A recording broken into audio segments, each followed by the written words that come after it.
Bismillahirrahmanirrahim. Alhamdulillah wassalatu wassalamu ala Rasulillah wa ala alihi wa ashabihi wa man wala.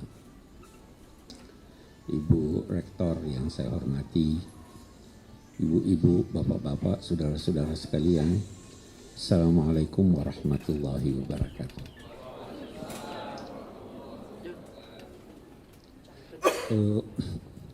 Saya sungguh sangat bergembira bisa bertemu,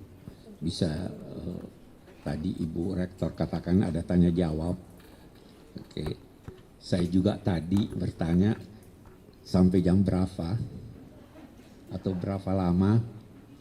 Kalau Ibu Moderator berkata terserah Bapak. Nah, jadi saya usulkan kalau terserah saya ya 10 menit. Kan terserah saya. Ibu Rektor terus menyatakan sampai jam 12 gitu ya. Oke, saya ikut perintah Rektor. Nah, jadi karena ada tanya jawab, jadi sebagian dari waktu sebelum jam 12 kita akan sediakan untuk tanya jawab. Syaratnya jangan susah-susah pertanyaannya. Baik, tema yang dipilih membumikan Al-Quran di era modern. Saya ingat buku saya membumikan Al-Quran itu, waktu pertama terbit ada yang salah paham. Ada yang memahaminya, membumikan itu artinya mengebumikan Al-Quran. Ya, betul. Saya katakan tidak. Dulu pun filsafat itu mengawang-awang, terlalu tinggi di langit. Lalu dibumikan oleh Socrates. Sehingga menyentuh masyarakat, difahami masyarakat.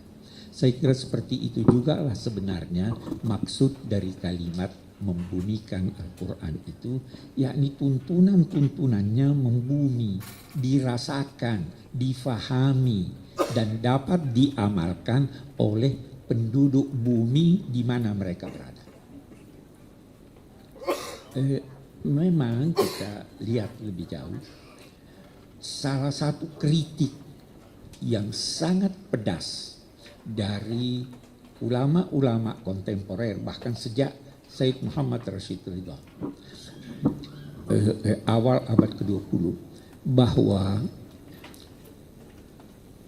sebagian dari solusi-solusi atau penafsiran-penafsiran yang disampaikan oleh ulama-ulama sebelumnya itu tidak memberi petunjuk dan solusi untuk problema yang mereka hadapi, tapi tidak lagi memberi solusi untuk problema yang sedang kita hadapi. Karena situasinya sudah berubah. Nah, jadi memang perlu ada pemahaman baru terhadap petunjuk-petunjuk Al-Quran agar supaya kita bisa amalkan. Kalau dulu misalnya, saya beri contoh, dulu misalnya ada orang berkata pokoknya bank itu haram, ya kan? Sekarang ada solusi, bank syariah, itu solusi yang bisa diterapkan, dan demikian juga dalam banyak hal. Ini berkaitan dengan pemahaman kita tentang ayat-ayat Al-Quran. Baik, ada kunci. Sebenarnya saya waktu kecil itu ayah saya juga guru besar di bidang tafsir. Sejak kecil sebelum saya ke Amerika, beliau menyampaikan pesan yang kemudian saya ketahui sebenarnya itu bukan pesan dari beliau, tapi pesan dari ulama-ulama lalu. Itu saya ada tulis dalam membumikan Al-Quran. Salah satu pesannya adalah bacalah Al-Quran seakan-akan dia turun kepadamu. bacalah Al-Quran seakan-akan dia turun kepadamu. Nah, ini pesan ini sebenarnya terambil dari pesan Rasul yang sebahagian kita laksanakan, sebahagian lagi tidak. Saya mau beri contoh dari pesan Rasul itu. Waktu turun suratir Rahman, berulang-ulang, fabi ayyi alai rabbikuma tukadziban. Waktu dibacakan oleh Rasul ayat-ayat itu, sahabat-sahabat diam. Rasul kemudian berkata, jin lebih pandai dari kalian. Setiap saya bacakan fabi ayyi alai rabbikuma tukadziban, mereka menjawab, tidak ada dari nikmatmu ya Allah yang kami ingkari. Jadi jin itu merasa ditujukan kepadanya atau tidak? Ditujukan kepadanya. Kita, ulama-ulama kita mengajarkan, kalau Anda mendengar ada yang baca alaihissallahu bi ahkamil hakimin, Anda diam atau tidak? Anda menjawab kan?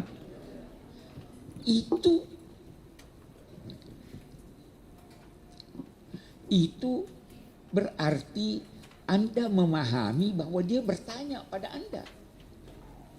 Jangan diam. Kalau Anda diam, bukan saya yang diajak omong. Ini prinsip pertama dalam memahami Al-Quran. Nah, kita melangkah lebih jauh dalam konteks membunyikan ini.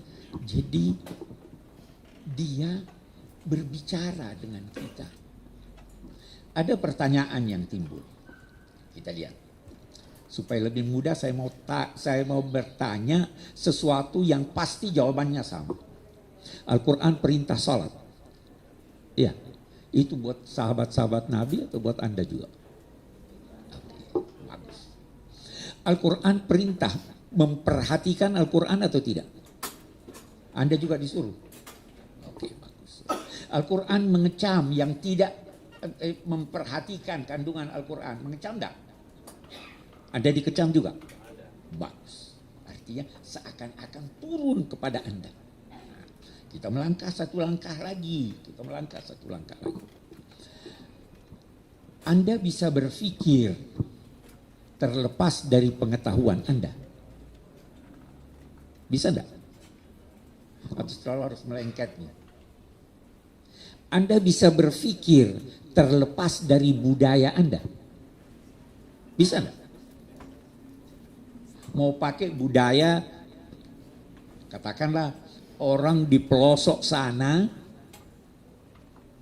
pakai budaya, pakai pemikiran orang yang hidup di abad ke-20. Sama enggak? Saya ambil contoh. Ketika Anda membaca bahwa wa ya'lamu ma fil arham, ya kan? Apa artinya? Allah mengetahui apa yang dalam rahim. Dulu orang artikan dia mengetahui jenis kelaminnya. Ya kan begitu. Sekarang Anda masih mau berkata begitu? Berubah. Kenapa berubah? Berkat kemajuan ilmu pengetahuan. Iya kan? Bisa berubah berkat budaya. Saya kasih contoh yang berubah. Saya tidak tahu saudara masih mau pakai atau tidak. Saya berikan contoh. Di surat Al-Ahzab ada perintah kepada istri-istri Nabi. Apa itu? Ya nisa an-Nabi. Sampai kita ambil sampai waqarna fi buyutikunna la tabarrajna tabarrujal jahiliyah. Apa artinya waqarna? Al-Qurtubi, baca nanti Al-Qurtubi. Itu mengatakan ini perempuan harus tinggal di rumah, tidak boleh keluar kecuali darurat. Bagaimana itu? Ini semua darurat Anda kemari. Ya kan? Itu Al-Qurtubi. harus tinggal di rumah. Datang sesudahnya. Datang, sudah tidak jauh kita di abad ini. Itu Al-Maududi berkata, sebaiknya tinggal di rumah kecuali kalau ada kebutuhan. Sudah beda tak? Kebutuhan itu kebutuhan apa? Sekarang saya mau tanya, nonton kebutuhan tak? Ya kan? Oh iya kebutuhan. Arisan kebutuhan tak? Ya, kalau kita pakai itu sangat sempit nih, ya, sangat sempit. Ya, karena tinggal menetap, ya kan itu. Datang kemudian ini yang berkata, itu bukan wajib. Sudah beda sekarang. Itu Said Hawa berkata itu bukan wajib, itu anjuran. Datang Said Qutb berkata, karena itu memang berarti mantap dan berat, tapi artikan jadikan rumah tanggamu sebagai perhatian utama. Sudah beda enggak ini? Sudah tidak mau pakai yang dulu. Ada sekarang orang berkata, kita bertanya. Rekreasi itu perlu atau tidak? Anda sudah berkata perlu. Kalau begitu boleh dong rekreasi. Ya. Selama la tabarrajna tabarrujal jahiliyah.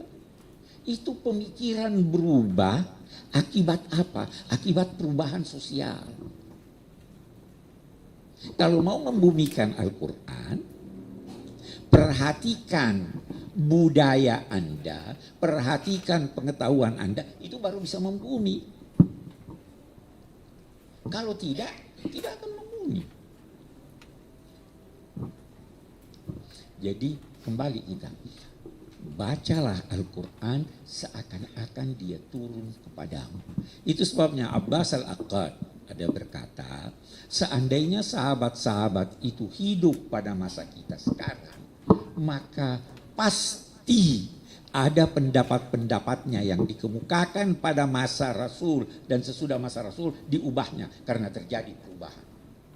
Ya kan? Pasti. Bacalah Al-Quran seakan-akan dia turun kepadamu. Kita melangkah.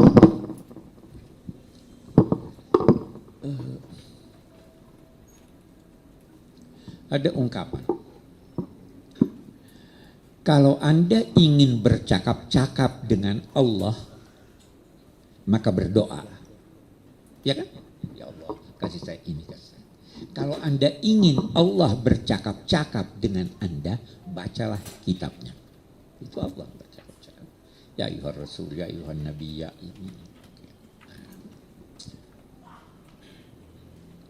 Kalau Anda mengenal mitra bicara Anda, kalau Anda mengenalnya, hati Anda akan cenderung kepadanya. Iya. Tak kenal, maka tak cinta. Ya kan? Kalau Anda kenal Al-Quran, Anda akan cinta. Pasti.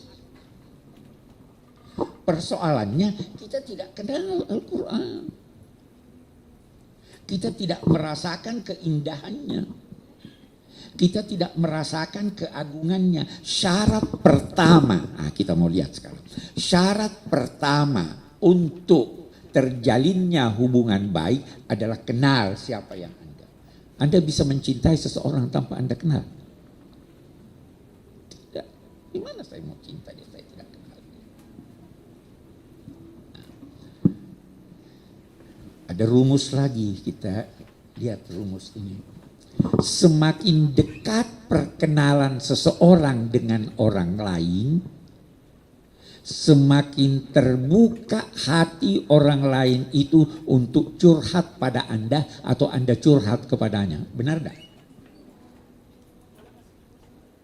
Yang saling mencintai itu tidak ada rahasia. Dia sampaikan, oh ini saya begini. Semakin dekat Anda pada Al-Quran, semakin terbuka rahasianya buat Anda yang boleh jadi dia tidak sampaikan kepada orang lain. Ya kan?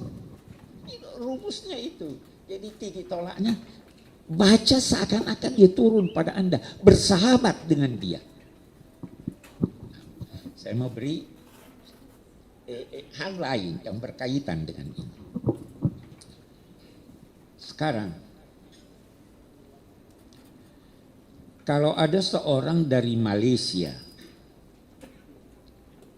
bercakap-cakap pakai bahasa Melayu, Anda bisa paham semua kalimatnya, semua kata-katanya, seperti kalau orang lain berbahasa Indonesia? Tidak. Karena ada kosakatanya yang berbeda dengan kosakata yang Anda ketahui. Ya kan? Bagus.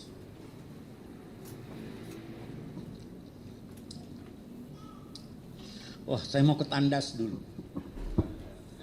Ngerti tandas? Yang ketawa itu mengerti. Orang Malaysia bilang begitu kalau mau ke toilet kan. Begitu juga Al-Quran. Bisa jadi Anda memahami suatu kata di dalam Al-Quran dengan pemahaman Anda, padahal bukan itu yang dimaksud oleh Al-Quran. Populer, al-fitnatu asyaddu minal qatl. Ya. Fitnah itu sama dengan bahasa Indonesia. Beda dong. Al-fitnatu asyaddu minal qatl itu bukan fitnah dalam bahasa Indonesia itu menisbahkan kebohongan kepada orang lain kan, itu fitnah ya. Yang paling banyak sekarang melalui WA itu fitnah. Itu paling banyak itu fitnah itu. Hoax masih bagus kalau hoax. Fitnah. Hoax cuma bohong-bohong, jadi bohong bergurau, fitnah. Saya pernah mau berceramah di suatu tempat, beredar di ini, jangan dengarkan Quraisy Shihab, itu Syiah. Ada kan? Saya juga, untung rektornya Ibu Kuzaimah ininya, bisa-bisa saya tidak boleh ngomong di sini. Baik, jadi bahasanya. Fahami bahasanya. Kalau Anda tidak tahu apa bahasanya, nah selama ini tidak jarang orang memahami Al-Quran dengan bahasa yang bukan bahasa Al-Quran. Saya beri contoh lagi. Apa artinya atuz zakah? Keluarkan zakat. Bagus. Salah. Aqimus salat, dirikan salat. Bukan itu maksud Al-Quran. Ya kan? Itu masih dekat-dekat itu. Saya ambil contoh. Faltaqatahu Nabi Yusuf. Faltaqatahu ba'dus sayyarah. Apa artinya sayyarah? Ya kan? Itu sebabnya dalam konteks memahami Al-Quran, kita baru bahasanya, dalam konteks memahami bahasanya, jangan fahami dia kecuali dalam arti kebahasaan yang digunakan pada masa turunnya Al-Quran. Bahkan bisa jadi ada kata-kata yang digunakan pada masa Rasul yang diubah makna semantiknya sehingga tidak bermakna itu lagi. Bisa jadi kan? Inna akramakum indallahi atqakum. Apa artinya karim? Apa cuma kalau kita berkata mulia, saya tanya.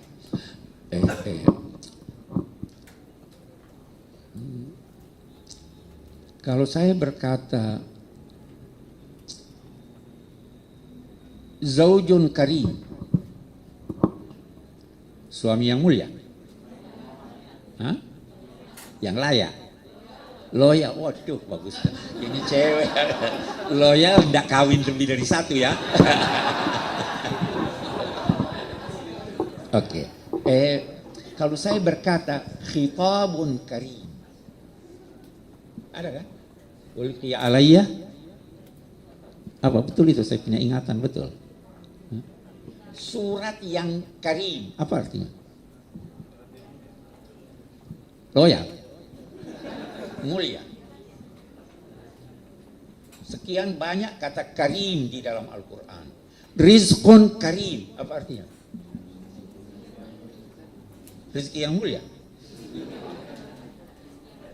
Anda harus kumpul semua kata-kata karim di dalam Al-Quran untuk melihat benang merah yang menghimpun itu semuanya, baru nanti keluar makna untuk masing-masing. Jadi jangan buka kamus. Saya tidak pernah menganjurkan mahasiswa-mahasiswa dalam konteks memahami kosakata Al-Quran, tidak pernah menganjurkan buka Al-Munjid atau Al-Qamusul Muhit. Saya minta mereka membuka Al-Maqayis fil Lughah Ibnu Faris. Itu dia terangkan pada Anda apa asal usul huruf-huruf ini. Nah, dari sini kemudian kalau kita bicara karim, itu disimpulkan bahwa karim itu adalah segala sesuatu yang baik sesuai dengan subjek yang disifatinya. Zaujun karim, cuma loyal, dapat apa jelek ya? Segala sesuatu yang baik yang berkaitan dengan dia. Rizki yang karim, apa itu? Yang banyak, atau bukan yang banyak malah, yang memuaskan, yang halal. Ya kan? Surat yang karim, apa artinya? Sampulnya bagus, tulisannya bagus, beritanya bagus, ya? Benar. Itu bahas itu. Kata-kata itu seperti sesuatu dalam wadah. Gelas ini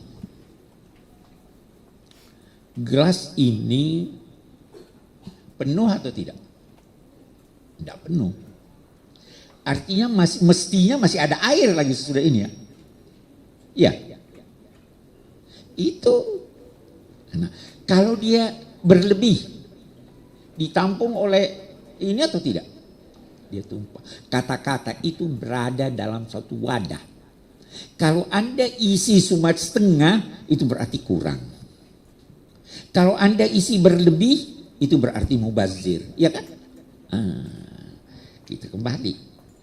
Memang perintah aqimus shalah itu, kata ini aqimus shalah, berarti dirikan salat. Atau ada arti qaim selain dari itu? Kita lihat.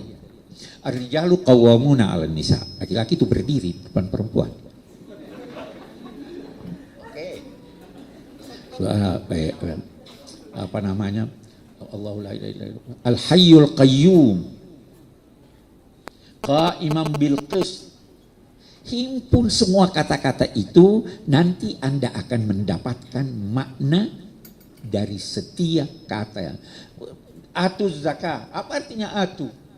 Keluarkan. Bukan. Al-ita itu memberikan dengan hormat, sempurna, antar. Nah, jadi Anda sudah memenuhi tuntunan Al-Quran pada satu orang. Panggil itu fakir miskin, sini, ini kau punya zakat. Tidak, sempurnanya antar sama dia. Keluarkan dengan sempurna pada waktunya. Itu tuntunan Al-Quran. Itu baru membumi Al-Quran kalau Anda pahami seperti itu. Iya kan? Saya tidak mau panjang lebar di sana. Saya mau masuk pada contoh yang lain.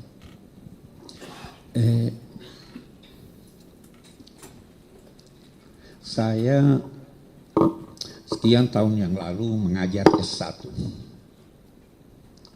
Kemudian saya mengajar di Pasca S2 dan S3. Saya ada menemukan bahwa sekian banyak pelajaran yang telah diajarkan di S1 atau S2, ternyata mahasiswa itu salah paham atau tidak mengerti. Boleh saya bertanya, apa artinya sabab nuzul? Ini ya. Siapa yang bisa jawab? Tidak usah. Jangan, satu hal, jangan ragu salah. Karena kalau Anda tidak salah, Anda tidak akan memperbaiki kesalahan. Ya kan? Saya selalu begitu. Untuk yang nulis di S3 atau di S2, saya itu pesannya begini. Tulis sekuat kemampuan Anda, sebisa Anda. Jangan takut salah. Karena tidak ada orang yang tidak salah kecuali Rasulullah. Benar enggak? Kalau Anda menulis, ini nasihat saya lagi. Kalau Anda menulis tesis atau disertasi, seperti halnya ingin menulis surat cinta, jadi enggak surat Anda? Disobek. Oh, ini kurang cocok. Usahakan baru kirim. Tidak ada yang tidak salah. Orang antara lain, saya pernah bertemu dengan satu penulis. Sebentar saya ingat namanya. Dia tanya, Pak Kures kok ini bukunya banyak. Kapan waktunya menulis? Saya katakan rahasianya ini. Saya menulis, saya baca, saya perbaiki, saya serahkan kepada editor untuk membacanya, memperbaiki bahasanya kah, atau kesalahan ketik karena saya langsung menulis di komputer. Kembali pada saya lihat, oke, cetak. Ada yang sudah jadi ini, dicoret, ini udah lama. Salah, pasti ada salah. Di tafsir Al-Misbah itu ada salahnya. Tapi kalau nunggu-nunggu itu tidak akan jadi. Imam Syafi'i juga salah. Semua salah. Iya kan? Nah, sekarang saya kembali. Apa artinya sebab nuzul?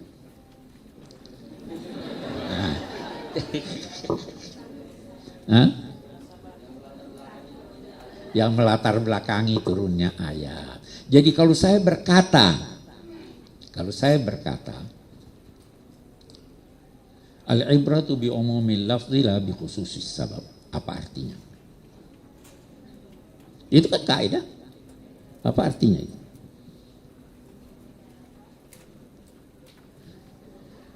Kita ada pertanyaan lain lagi. Sabab nuzul yang melatar belakangi turunnya ayat. Turunnya ayat itu setelah latar belakang tersebut atau sebelumnya? Ya kan? Sebelumnya atau sesudahnya? Itu kalau Anda fahami sebab dalam arti latar belakang. Al-Quran qadim atau hadis? Kalau begitu, jangan pahami sebab dalam arti latar belakang. Ya kan? Karena itu menjadikan Quran itu hadis. Ada sebab, baru dia turun. Nah, ini coba contoh. Nah, sekarang, kalau kita berkata, al-ibratu bi umumil lafzi la bi khususis sabab. Oke deh, kita tidak usah bahas dulu sebab itu apa. Tapi ada peristiwa, ada ayat yang turun. Oke. dikatakan yang penting yang ditarik maknanya dari suatu ayat itu adalah dari lafaznya yang bersifat umum, bukan dari yang Anda katakan latar belakangnya. Itu betul. Saya beri contoh. Apa sebab nuzul firman Allah, innama jazaa'ul ladzina yuharibuna Allah wa rasulahu wa yas'auna fil ardi fasadan ay yuqattalu aw yusallabu, dan seterusnya. Apa sebab nuzulnya? Ada yang ingat? Saya kasih ingat. Serombongan orang datang pada Nabi minta guru-guru ngaji. Nabi mengirim sekian orang dan menghadiahi mereka sekian ternak. Di tengah jalan gurunya dibunuh dan ternaknya dirampas. Maka turunlah innama jazaa'ul ladzina ada riwayat Nabi suruh bakar itu orang. Tapi riwayat ini dhaif.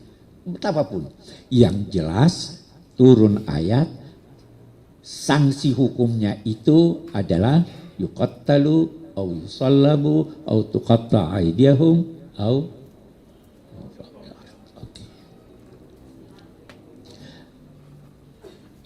Lafaznya apa lafaznya? Innama jazaa'ul ladzina yuharibuna Allah wa rasulahu. Sebab nuzulnya ini, kalau Anda berkata dalam memahami suatu ayat yang penting ditarik darinya adalah lafaznya yang bersifat umum, bukan latar belakangnya, ya kan? Apakah itu berarti, apa artinya yuharibuna Allah wa rasulahu? Memerangi Allah dan Rasulnya. Apa hukumannya? Yuqattalu au yusallabu. Yas'auna fil ardi fasadan, apa artinya? Melakukan pengerusakan di bumi. Mencabut pohon-pohon itu pengerusakan atau bukan? Bagus. Innama jazaa'ul ladzina yuharibuna Allah wa rasulahu wa yas'auna fil ardi fasadan yuqattalu. Karena itu kan lafaznya begitu. Memang begitu maknanya.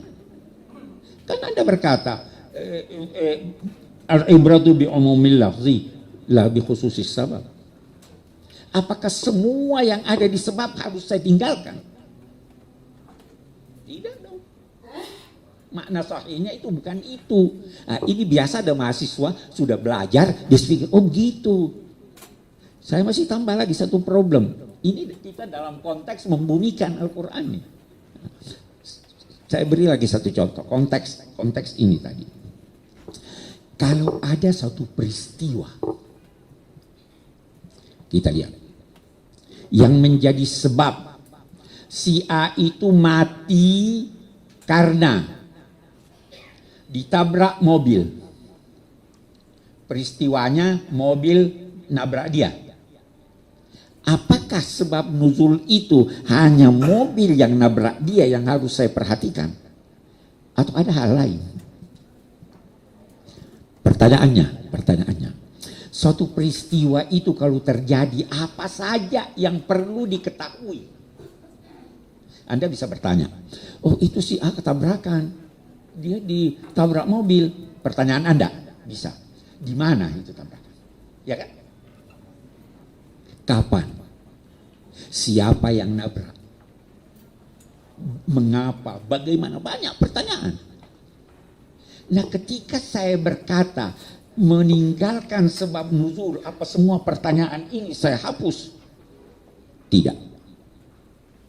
Peristiwanya tetap terjadi, itu yang kita perhatikan, tapi harus diperhatikan juga kapan, di mana, siapa. Itu baru namanya sebab nuzul. Bukan tinggalkan semua. Selama ini pun ada yang berkata pokoknya dikaitkan dengan peristiwa itu, yang dihapus cuma siapa. Tidak perlu tanya siapa. Ada yang berkata tidak, harus lihat juga waktunya. Itu nanti tanya Ibu Uzaimah, dia lebih tahu dari saya. Perbedaan pendapat ulama antara Imam Hanafiyah dan Syafi'iyah menyangkut perampok yang dijatuhi hukuman ini, apakah itu yang terjadi di kota atau itu terjadi di daerah yang sepi. Itu beda. Nah, kemudian kita lihat sekarang. Saya pernah dalam salah satu rapat di Majlis Al-Hukama, Syekh Azhar mengeluarkan pernyataan. Pernyataannya itu pernyataan beliau itu setelah ada pilot Suriah dibakar oleh ISIS. Pernah ingat itu? Lihat gambarnya. Terus Syekh Azhar menyatakan begini. Itu harus dijatuhi hukuman yang paling berat. Karena Allah berfirman, innama jazaa'ul ladzina yuharibuna Allah wa rasulah. Saya waktu itu, Syekh Azhar ini lebih muda dari saya. Saya katakan, Maulana, pernyataanmu itu menimbulkan kesan negatif. Seakan-akan Islam membenarkan potong tangan, ini. Nah, ada satu ulama berkata, enggak, itu majaz. Saya bilang bukan itu maksud saya. Maksud saya itu barangkali tidak harus ayat itu yang dikemukakan sekarang. Apalagi, nah kita lihat, apalagi ulama-ulama itu beda pendapat menyangkut kata innama jazaa'ul ladzina yuharibuna Allah wa rasuluhu ay yuqattalu au menyangkut au, apakah itu litafsil atau litakhir. Datang satu ulama lain, itu bukan hakikat, itu majaz. Sudah beda-beda ini pendapat. Saya bilang saya tidak mau bahas itu. Ketika saya mengungkapkan pandangan saya ini, saya hanya ingin berkata bahwa tidak tertutup kemungkinan untuk kita tidak melaksanakan suatu tuntutan agama kalau itu berdampak negatif pada seseorang atau masyarakat. Kita ini, Islam ini sudah dituduh teroris. Ya kan? Bawa ayat itu lagi yang menyatakan yang merampok dibunuh, makin saya tangguhkan itu pada waktunya. Sama halnya dulu perceraian itu dianggap jelek sekali orang-orang barat. Ya, udahlah diam aja. Kan boleh mengapa namanya itu menunda hukum tanpa membatalkannya. Boleh enggak? Boleh ya. Sampai ada situasi yang memungkinkan. Jadi tentu diskusinya panjang. Saya hanya beri contoh bahwa memahami itu jangan sampai terlepas dari kondisi objektif suatu masyarakat. Sama juga hukuman mati. Saya berpendapat ya perlu dihukum mati itu yang memenuhi syarat-syarat tertentu, tapi tidak harus langsung. Bisa ditunda. Sama halnya ketika rajam ditunda pada seorang yang hamil kan.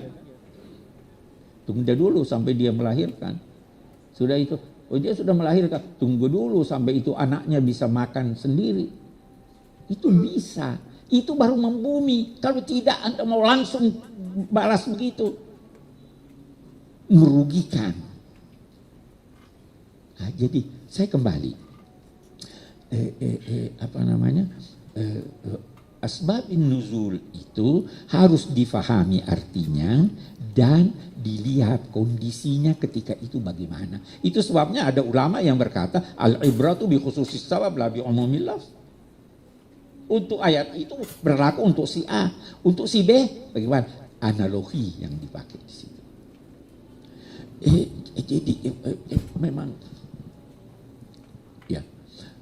Jadi kembali saya mau menyinggung sedikit soal tantangan ini. Solusinya kita pahami betul Al-Quran. Tantangannya apa? Tantangannya yang paling besar dari diri kita sendiri, dari masyarakat kita.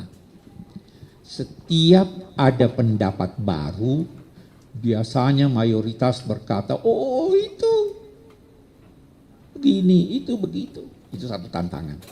Oh itu enggak benar. Padahal itu benar pada masanya, pada masa kita udah beda dong. Itu dari masyarakat kita. Di sisi lain, tantangan yang paling besar juga adalah orang-orang yang hanya memperhatikan kondisi sosial tanpa memperhatikan Al-Quran. Ini kaum liberal ini. Ya toh? Oh ini biar aja begini. Lah ini teksnya bunyinya begini, nasnya begini. Itu dua saya pikir tantangan yang terbesar untuk membumikan Al-Quran. Kita ingin mempelajarinya, kita tidak boleh keluar dari teks. Kita harus memahaminya. Tetapi dalam saat yang sama kita tidak boleh mengabaikan ketentuan bahwa Al-Quran, ajaran Islam itu selalu sesuai dengan setiap waktu dan tempat. Caranya bisa bermacam-macam. Saya kira ya, sisanya biar untuk tanya jawab.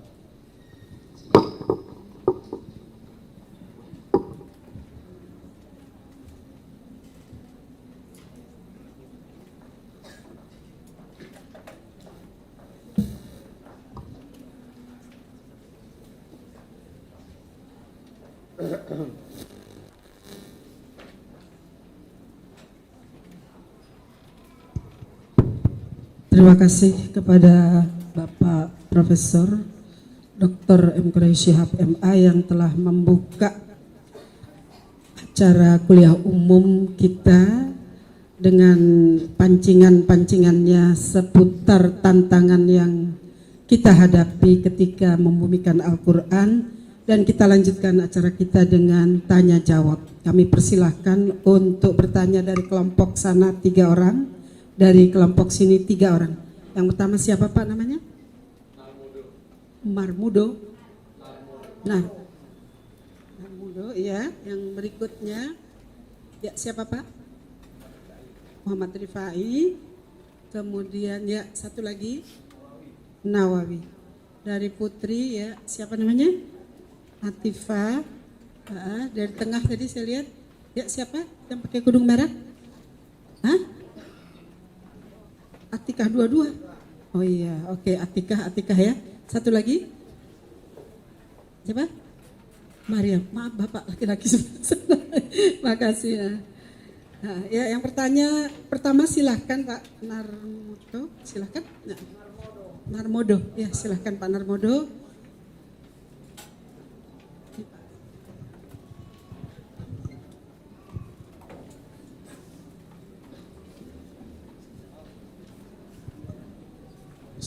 Bismillahirrahmanirrahim. Assalamualaikum warahmatullahi wabarakatuh.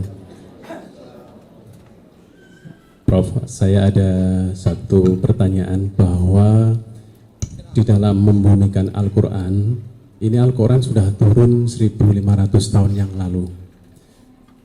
Di dalam Al-Quran kita juga tahu bahwa di situ adalah suatu yang jelas poinnya itu adalah mengajak suatu kebaikan, berbuat baik, bahwa kejelekan itu akan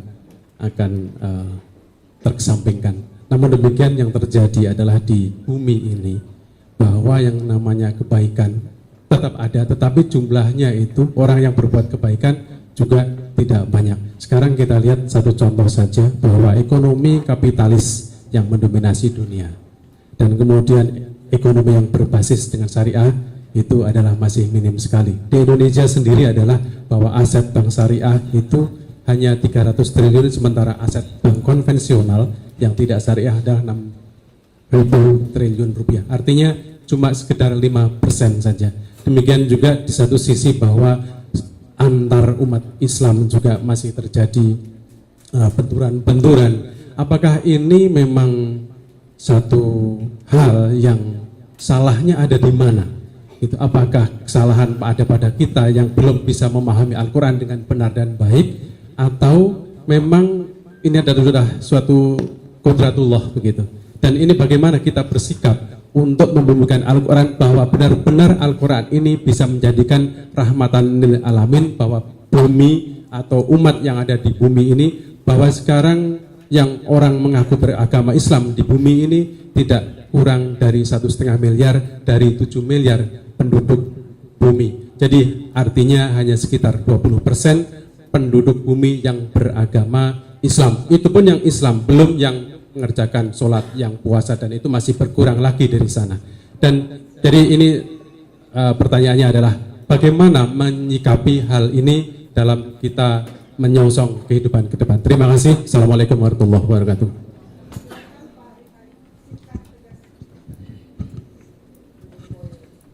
Assalamualaikum warahmatullahi wabarakatuh.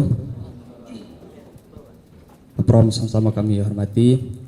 Pertanyaan saya singkat, yaitu tentang ayat dalam surat Al-Waqiah yang mengatakan la yamassuhu illal mutahharun.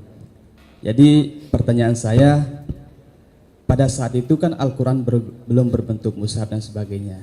Jadi bagaimana kondisi Islam pada saat itu sehingga Al-Quran turun kepada Nabi dengan ayat yang tadi, yang akan disentuh atau yang akan dipegang itu seperti apa? Sekian, Assalamualaikum. Terima kasih. Pertanyaan ketiga, Bapak Wawan ya, Nawawi, silahkan. Assalamualaikum warahmatullahi wabarakatuh. Pertanyaannya terkait sebuah pertanyaan imajiner, mungkin andai Pak Prof dipanggil menjadi saksi tim pembela Ahok misalnya. Mohon maaf nih kalau pertanyaannya kurang berkenan. Misalnya untuk menjelaskan kaitan ayat Al-Maidah ayat 51. Apakah bersedia atau tidak? Seandainya kalau tidak bersedia, mengapa alasannya? Pun kalau bersedia, mengapa bersedia dan apa yang akan disampaikan? Mengingat pertanyaan ini juga menjadi tantangan dalam membumikan Al-Quran di era modern. Terima kasih. Assalamualaikum warahmatullahi wabarakatuh. Terima kasih. Berikutnya Pak Nawawi, Ibu Atikah, silahkan. Atifah ya.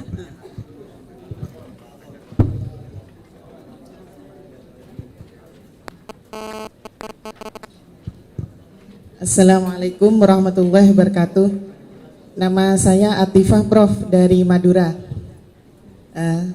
Prof, pertanyaan saya sangat singkat sekali Prof. Mungkinkah Al-Quran masih membumi di negara kita tercinta Indonesia ini Prof? Soalnya dengan banyaknya permasalahan saat ini sepertinya ulama-ulama kita dipeta-petakan oleh media ya Prof. Padahal sumbernya satu, tetap Al-Quran dan hadis. Terima kasih Prof. Terima kasih. Saudari Atikah, silahkan. Assalamualaikum warahmatullahi wabarakatuh. Ya, suatu keberuntungan bagi saya bisa langsung bertanya kepada Profesor Quraish Shihab secara langsung. Langsung saja pertanyaannya Prof. Mengenai membumikan Al-Quran ini, saya lebih bertanya kepada membumikan Al-Quran di negara kita Indonesia ini. Seperti kita ketahui, ada sebagian masyarakat, terutama masyarakat Jawa yang masih memiliki kepercayaan kepada hal-hal yang bersifat klinis, Prof.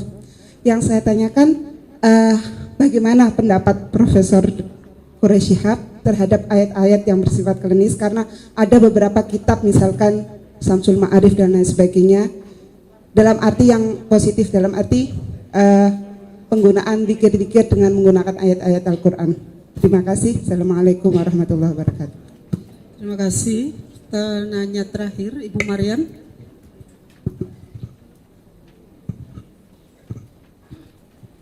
Assalamualaikum warahmatullahi wabarakatuh. Terima kasih. Nama saya Siti Mariam dari Tarbiyah semester 3. Pertanyaan saya sebenarnya sudah ditanyakan sama Pak Seba tadi itu. tentang tapi nggak apa-apa lah. Yang lagi rame sekarang adalah Ahok dan Hoak. Dua kalimat yang mirip tapi beda. Kalau boleh saya bertanya, Boleh. deg-degan jadinya. Selama ini masyarakat hiruk pikuk membicarakan tentang surat yang sedang menjadi primadona di negara kita. Sebagai seorang mufasir yang ditunggu-tunggu pendapatnya, yang saya yakin semua rakyat Indonesia bahkan mungkin mata dunia pun tertuju kepada Prof. To the Turisme. point ya, karena waktu kita sangat sempit. Oke. Kira-kira bagaimana menurut Bapak pernyataan Ahok yang sangat melukai hati orang Islam? Apakah diiyakan atau menurut Prof sendiri tidak bermasalah mengenai ayat yang sedang mendiskreditkan orang Islam? Ataukah bagaimana? Itu yang pertama. Terus kemudian yang kedua, saya pernah bertanya pada salah seorang dosen, mohon maaf mungkin ini agak menyimpang. Kalau saya baca bahwa Prof. Quraish Shihab ini dalam merujuk tafsir Al-Mizah ini banyak memakai pendapat-pendapat dari Toba-Tobai. Itu kena apa? Mohon jawabannya. Toba-Tobai. Iya. Ya. Ya, kalau yang saya tahu kan bahwa Toba-Toba itu adalah dari kalangan Syiah ya. Mohon maaf. Assalamualaikum warahmatullahi wabarakatuh. Terima kasih. Silakan Prof. menjawab.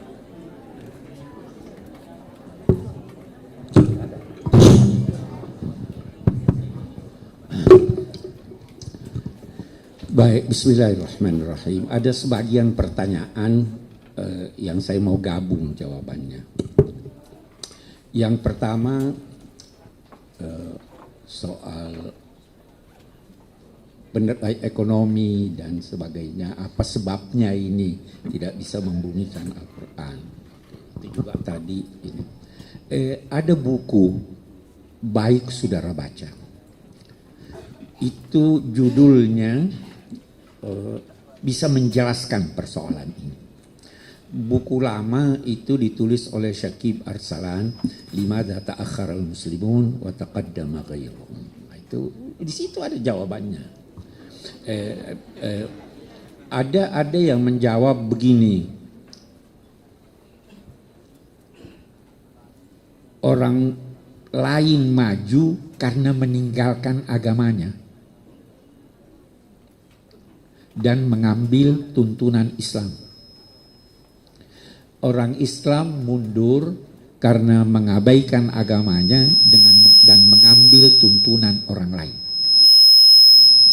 Jadi ini ambil Islam, dia laksanakan, dia tinggalkan juga agamanya. Kalau ini dia tinggalkan juga agamanya, tapi dia ambil. Itu jawaban-jawaban umum. Ada lagi buku, saya tidak ingat siapa pengarangnya, itu namanya Al-Islam Baina Ajzi Ulama'ihi wa Jahli Ummati. Islam ini berada di tengah-tengah, ulamanya tidak mampu menjelaskan dan umatnya bodoh. Saudara tahu, dalam bidang ekonomi, Rashid Ridha ada menulis bahwa hampir 90% dari kegiatan ekonomi yang sebenarnya halal tapi diharamkan oleh orang-orang yang tidak paham. 90%. Padahal mestinya itu bisa dilakukan. Dan ini kita sudah ketinggalan lama nih. Baru aja muncul ini kan, ada bank, ada dewan syariah yang menjelaskan sebenarnya ini boleh, ini ada jalannya dan sebagainya. Tapi selama ini selalu dianggap bahwa itu tidak boleh. Selama ini sudah putus bank haram. Jadi itu sebabnya kita tinggalkan tuntunan agama kita. Kita tidak fahami kitab suci kita. Saya kira itu sebabnya. Terus yang kedua tadi apa pertanyaannya yang kedua? La yamassuhu ilal mutahharun ya. Oke. La yamassuhu ilal mutahharun, di mana Al-Quran dan di mana Nabi ketika itu? Oh iya, itu sebabnya beda pendapat ulama la yamassuhu ilal mutahharun. Ada ulama yang beranggapan la yamassuhu ilal mutahharun yang di Lauhul Mahfuz. Ada yang menyatakan la yamassuhu dalam arti tidak disentuh dengan penafsirannya kecuali orang-orang yang suci hatinya. Itu sebabnya nanti ada ulama berkata salah satu syarat penafsir adalah sihhatul aqidah. Ya kan? Oke. Terus yang ketiga tadi apa? Yang ketiga tentang ayat Al-Maidah 51, Bapak. Oh iya. Dari mana saudara tahu bahwa saya diminta untuk jadi saksi ahli? Hah? Kenapa? Seandainya Bapak. Oh sudah tidak, jadi tidak perlu saya jawab itu. Jangan berandai-andai. Ya, Pak. Oke, saya jawab sekalian saya jawab. Seandainya saya diminta, saya tidak akan mau. Kenapa? Saya sudah jelaskan, sudah beredar penafsiran suratul Maidah yang direkam dan beredar dari apa yang saya jelaskan di Metro TV. Sudah. Yang tidak dengar itu bisa buka tafsir Al-Misbah. Jadi kalau mau tanya tentang tafsirnya, pendapat saya itu sudah ada. Soal tafsir ayat ya. Oke. Satu hal. Saya jelaskan lebih jauh. Kata wali bisa bermacam-macam, ya kan? Asalnya dekat. Nah, ada pertanyaan yang muncul. Apakah Anda, tunggu dulu, kedekatan itu sampai di mana? Ya kalau kita katakan, apakah kalau diartikan pemimpin, apakah dalam segala macam kepemimpinan atau kepemimpinan khusus? Segala macam kepemimpinan tidak boleh. Bagus. Bukankah Nabi pernah dipimpin oleh seorang penunjuk jalan ke Madinah? Abdullah bin Uraiqid. Pernah atau tidak? Yang nggak tahu sejarah dia memang tidak. Maukah Anda dipimpin oleh non-muslim di dalam suatu perjalanan?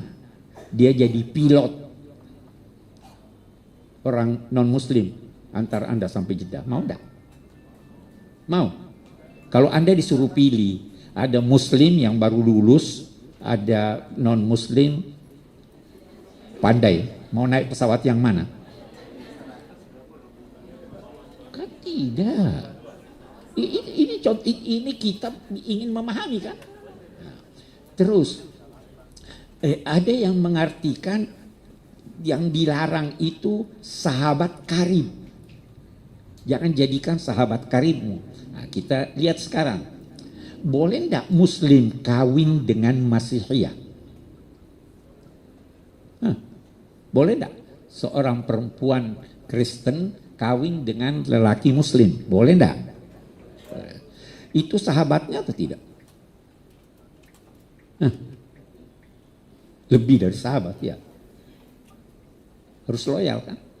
Jadi bukan semua, Anda harus tetapkan ini. Itu sebabnya yang saya tulis di tafsir Al-Misbah adalah menjadikannya sahabat pun, apalagi pemimpin, menjadikannya sahabat sehingga mempengaruhi kepribadian Anda sebagai muslim. Saya banyak ditanya itu, teman-teman, ini kita tidak boleh, saya dagang nih, hubungan dagang, bisnis dengan non-muslim, boleh tidak?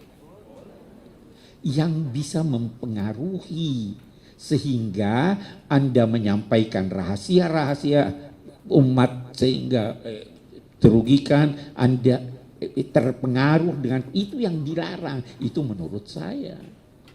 Tetapi kita lihat Al-Quran hammalatun lil wujuh. Bisa bermacam-macam penafsirannya. Siapa yang mau tafsirkan begini silahkan. Siapa yang asal sesuai dengan kaedah-kaedah. Jadi bisa saja kita beda pendapat. Satu lagi saya tanya.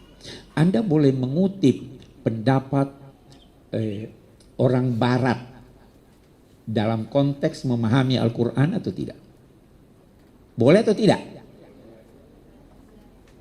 Boleh ya? Walaupun kafir. Walaupun sesat. Benar, kebenaran. Boleh enggak? Boleh. Boleh ambil hikmah dari orang gila?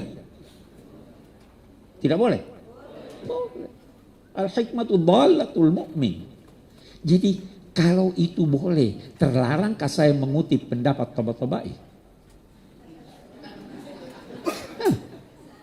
Kalau benar, saya kutip.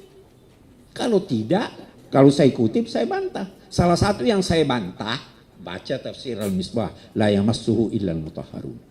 Dia tafsirkan Al-Mutahharun adalah, dia katakan berdasar firman Allah, innama yuridullahu liyudhiba ankumur rijsa ahlal bait wa yutahhirakum tathira. Jadi berarti yang hanya bisa menafsirkan Al-Quran ahlul bait. Saya bantah atau tidak? Saya bantah. Saya bilang tidak mungkin. Iya kan? Jadi jangan alergi sama pendapat orang lain. Apakah kalau sudah saya ada tuh yang ini, saya pernah ke Iran diundang ketemu siapa namanya, ketemu ini presidennya yang sekarang ini siapa lagi namanya, siapa namanya, Khamenei. Ali Khamenei, dia peluk saya peluk dia. Masa waktu dia peluk saya bilang jangan peluk saya. Nah, terus ini buktinya Syiah nih. Terus saya bilang ya Allah ini orang. Ya kan? Saya berpendapat bahwa Syiah itu bermacam-macam. Ada yang kafir, ada yang muslim. Tapi kita berbeda dalam sekian banyak hal. Sebagaimana kita berbeda, Syafi'i berbeda dengan Malik, ada juga perbedaan antara Syiah Imamiyah dengan tidak. Tapi mereka muslim. Buktinya mereka muslim, mereka pernah memimpin jadi ketua organisasi konferensi Islam. Buktinya mereka muslim, mereka diperkenankan oleh Saudi Arabia untuk pergi haji. Ya kan? Buktinya mereka muslim adalah jauh sebelum ini Saudi Arabia dan Iran itu berdekatan. Jadi kenapa harus ini hanya baru muncul dikaitkan dengan politik? Baru muncul setelah lahirnya faham-faham keras. Baru muncul setelah adanya benih-benih memisahkan antara kaum muslimin. Jadi saya tidak ini, saya kutip siapa saja. Karena yang non muslim pun saya kutip. Nah, kecuali kalau Anda mau berada dalam tempurung. Jelas itu ya? Oke. Oke, apalagi tadi pertanyaannya? Yang ketiga masih terkait dengan surah Al-Maidah, ya. Sudah itu. Yang terakhir adalah pendapatnya tentang buku-buku yang mengandung klinik seperti Syamsul Ma'arif katanya Pak. Ayat-ayat yang berisi hizib, ya. Hizib. Yang dianggap oleh penanya tadi mengandung klinik begitu Pak. Klinik saya tidak bisa jawab, saya tidak tahu itu apa isinya. Ya, toh? Tapi kalau hizib itu di ilmu Al-Quran ada hizib enggak? Ada. Al-Quran kan ahzab juga. Ya. Ada ya.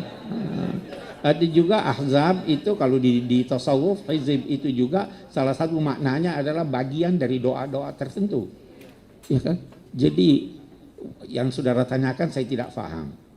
Saya tidak bisa jawab. Jelas ya? Masih bisa bertanya? Saya baca hizib yang ada ayat-ayat Al-Quran. Saya baca ayatul kursi bagian dari hizib saya. Allahu la ilaha illa huwal hayyul qayyum itu bagian dari hizib. akhir surat Al-Baqarah itu setiap pagi malam saya baca, itu bagian dari hizib. Ya kan?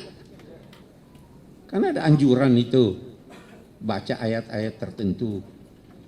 Itu bagian dari hizib atau itu bagian dari wirid. Perlu itu, perlu. Kalau saudara mau pencerahan batin. Tapi kalau sudah ada hal-hal yang bertentangan, kita tidak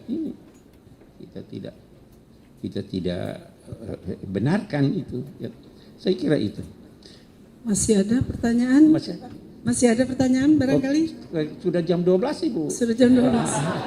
Saya tidak mau melanggar. Rasanya baru setengah jam, Pak. Ya. Iya, masih adakah? Tidak ada lagi. Silakan satu lagi. Boleh Pak? Boleh, masih boleh ada. Ya, silakan Bapak Pak Naziri ya. Pak Naziri ya, Mayada ya. Satu lagi. Siapa namanya? Akhyar ya. Silakan. Yang pertama Bapak Naziri.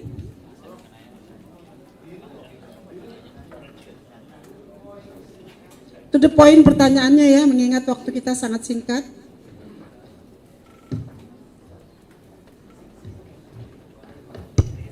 Cek. Bismillahirrahmanirrahim. Ya. Satu permasalahan yang mudah-mudahan bisa dicerahkan untuk kita semua. Dalam surah Al-Mu'minun dan juga di ayat-ayat yang lain tentang pada pelahal mukminun dan seterusnya, kemudian illa ala azwajihim au ma malakat aimanuhum.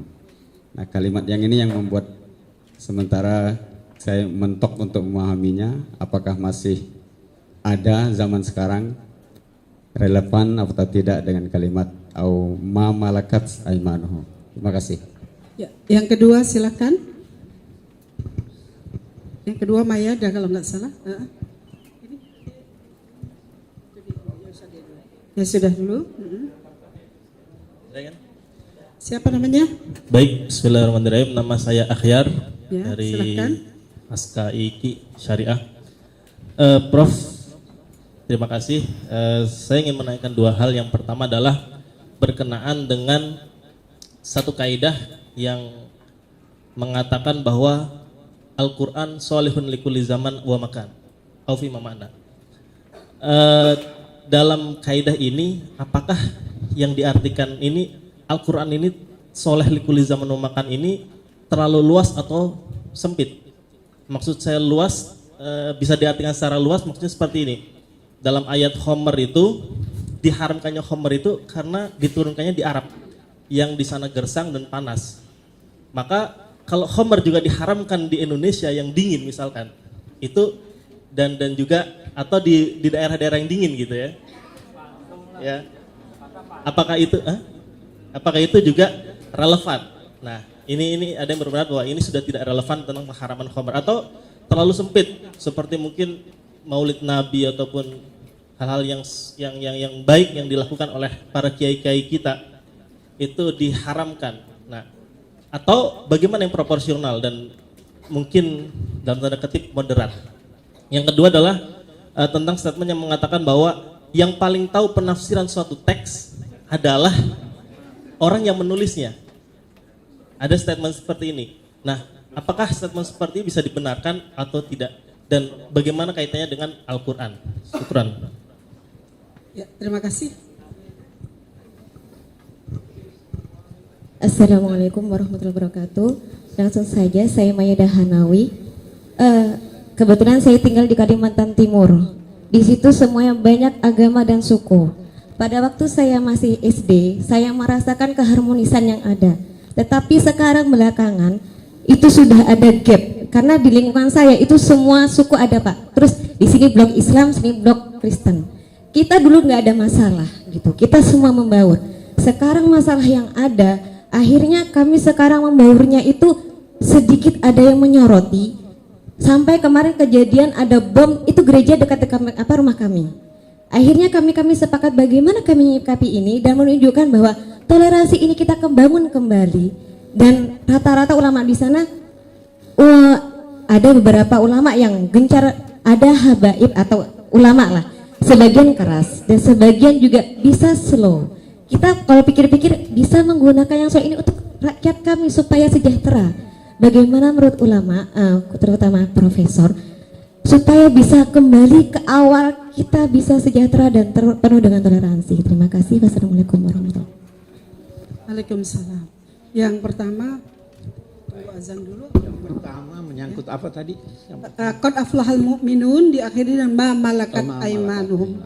Apakah kata-kata ma malakat? Oke. Saya mau tanya sekarang.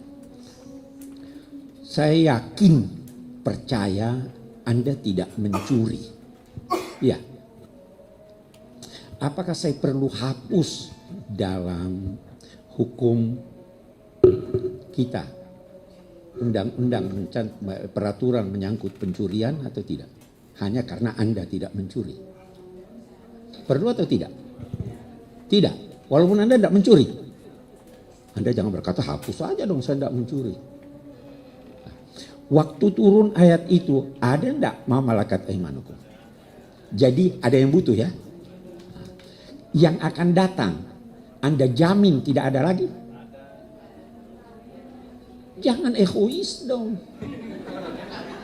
Ya kan? Masih kemungkinan. Sekarang ada perbudakan. Sekarang nih. Jadi itu ada orang ini nggak ada lagi ini. Kalaupun yang akan datang tidak ada lagi, dulu itu dibutuhkan. Jadi jangan hapus. Itu kira-kira ini. Yang kedua tadi apa? Yang kedua adalah pertanyaan, apakah Al-Quran masih salih likulli zaman wal makan? Dengan pemahaman yang luas dan yang bagus. Oke, yang sempit ya. Yang luas diantaranya, apakah khamar yang diharamkan di negara Arab yang panas itu relevan kalau diturunkan di negara yang dingin? Yang kedua, yang paling tahu makna teks adalah yang pertama dulu. Anggur itu haram atau tidak? Tidak. Kalau dia memabukkan, haram. Kalau dia beralih jadi cuka, jadi halal. Ini kenapa kalau begitu haram? Ya kan? Jadi ada sebabnya toh. Oke. Seandainya jeruk yang di hadapan saya ini saya namai khamar, haram enggak? Jadi bukan persoalan nama. Seandainya perasan babi saya namai perasan cap korma, halal enggak? Itu sebabnya ada illah. Ya, jangan lantas berkata, oh di sini saya tidak mabuk, lantas boleh. Itu tetap, itu sebabnya ada keterangan bahwa yang banyak yang memabukkan sedikit pun menjadi haram. Jadi bukan soal tempat. Kalau soal tempat, wah kita bisa minum khamr di sini. Enggak, ya toh? Nah, Al-Islam salihun likulli zamanin wa makan. Nah, itulah penafsiran. Dan salah satu yang menyebabkan Islam itu bisa hidup kapan dan di mana saja, karena dia tidak mengkultuskan bentuk-bentuk. Yang dia tuntut adalah substansi. Saya beri Anda contoh. Ada bentuknya masjid. Tidak sakral itu bentuk masjid. Ya kan? Di mana? Substansinya apa? Yang penting menghadap kiblat kalau sholat dan tempatnya suci. Ya kan? Ada bentuk pakaian. Anda harus pakai serban gamis itu. Harus. Harus pakai pici putih. Harus. Dan yang penting menutup aurat. Ya kan? Substansi. Seandainya, saya berandai, Ka'bah dipindahkan kemari, orang menghadap kemari. Substansi. Dia tidak. Nah, kemudian kenapa dia salih likulli zamanin wa makan? Ada hak veto. Kalau Anda tidak bisa begini, ada jalan keluarnya. Ya kan? Tidak bisa berdiri salat, duduk. Tidak bisa duduk. Ini haram. Ya, ada hak veto enggak? Kalau mengancam hidup Anda, boleh makan. Jadi tidak ada yang tidak ini. Setiap ada kesulitan, pasti ada jalan keluarnya. Salih likulli zamanin wa makan. Dan dia mentoleransi budaya. Dia tidak paksa Anda pakai budaya Arab. Dia paksa enggak? Mau pakai budaya Indonesia silahkan. Selama tidak bertentangan dengan nas, ya kan? Jadi salih likulli zamanin wa makan. Oke, apalagi tadi yang satu? Yang selanjutnya adalah yang paling tahu teks itu adalah penulis teks itu sendiri. Dan bagaimana dengan Al-Quran? Bagus. Kita tinggalkan dulu Quran. Saya mau tanya. Saya belum makan, apa artinya? Bagus. Cuma itu? Hah? Ini contoh Allah yarham. Saya pelajari dari Pak Ibrahim Hussein almarhum. Kita pernah diskusi di Majelis Ulama. Terus itu contohnya. Saya belum makan, apa artinya? Ada yang bilang, itu lapar. Ada lagi yang lain berkata, itu masih kenyang namanya. Boleh enggak? Saya belum makan karena saya masih kenyang. Boleh enggak lagi? Ada enggak lagi mana? Satu lagi. Ada lagi. Jangan habiskan makanan itu.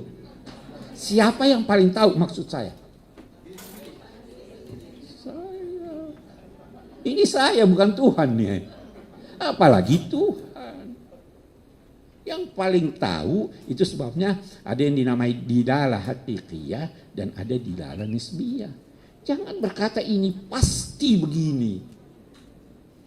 Yang pasti itu sedikit sekali setelah dihimpun sekian banyak argumentasi. Saya beri Anda contoh.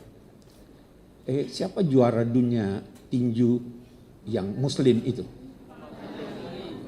Kira-kira kalau saya lawan dia siapa yang menang? Anda ketawa. Kemungkinan tidak saya menang. Kemungkinan. Ada, tapi kemungkinannya terlalu kecil kan? Maka Anda berkata pasti.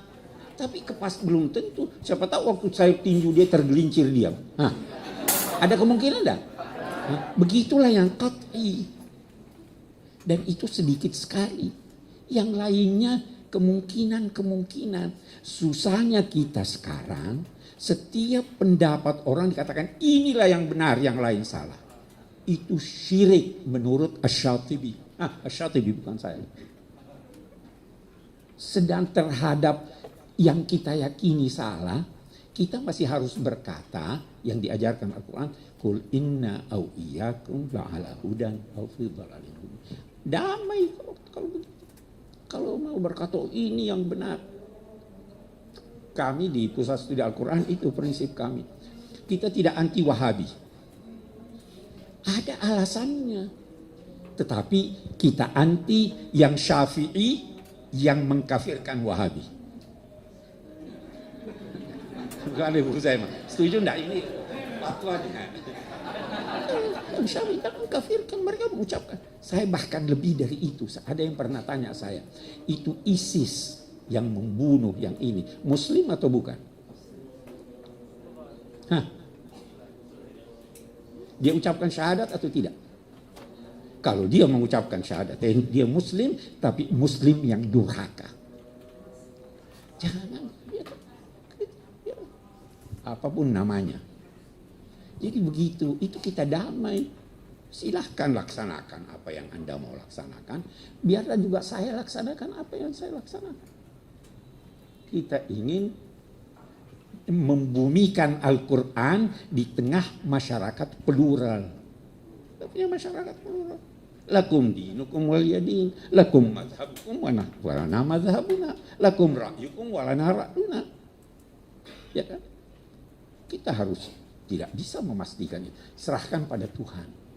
Karena hanya Tuhan sendiri yang tahu apa persis. Itu. yang dikatakan Nusron itu. Susahnya kalau dipolitisir, ya kan? Kalau dipolitisir itu kita sudah berakhir. Habis. Satu lagi, bagaimana merajut toleransi di tengah kehidupan yang terdiri dari Muslim dan Kristen yang terjadi akhir-akhir ini dengan adanya teror bom. Nah, begitu. Semua begini, bagus. Saya singkat. Siapa yang ingat ayatnya? Yahdi bihillah manittaba'a ridwanahu subulas salam wa yahdihim ila siratil mustaqim.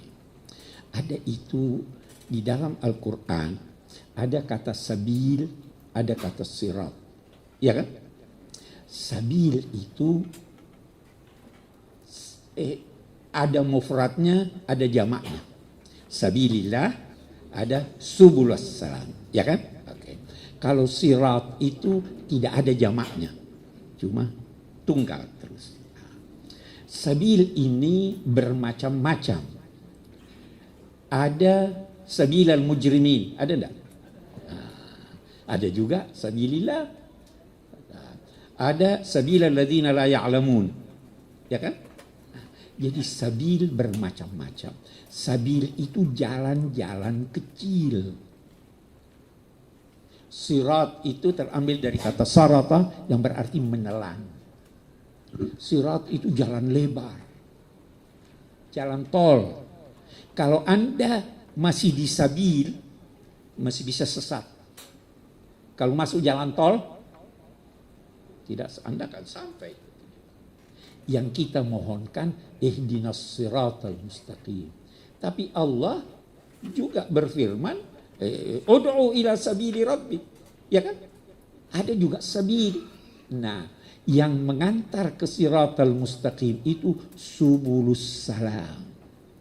Selama jalan yang Anda anjurkan, cara yang Anda anjurkan bercirikan kedamaian, walaupun kita beda-beda, kita ketemu. Tapi begitu mengandung teror, begitu mengandung makian, itu bukan jalan yang direstui.